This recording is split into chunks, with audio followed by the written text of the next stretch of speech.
lo bueno fue el resultado, que pudimos dar vuelta en un partido difícil. Sabíamos que iba a ser difícil, un equipo que no tenía nada que perder y sobre todo seguramente incentivado por el otro equipo.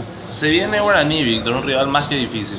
Claro que sí, un rival difícil y es un partido que sí o sí tenemos que sacar un buen resultado, tratar de ganar porque no estamos jugando el campeonato. ¿Les parece mejor jugar en Dos Bocas o en el Defensores, Víctor?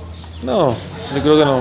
Para nosotros igual, donde juguemos, creo que lo importante es que nosotros tenemos que hacer las cosas bien y tratar de sacar los 3 puntos. No, creo que seguramente tenemos que jugar mejor que ayer, que es lo más importante, que ayer nos dejamos seguramente una buena imagen aparte del resultado. Pero sabemos que Guaraní es un equipo mucho más difícil, más duro, y bueno, hay que tratar de trabajar estos días que quedan para poder llegar bien a ese partido. La ausencia de Fidencio, de Paniagua también, ¿cuánto puede afectar?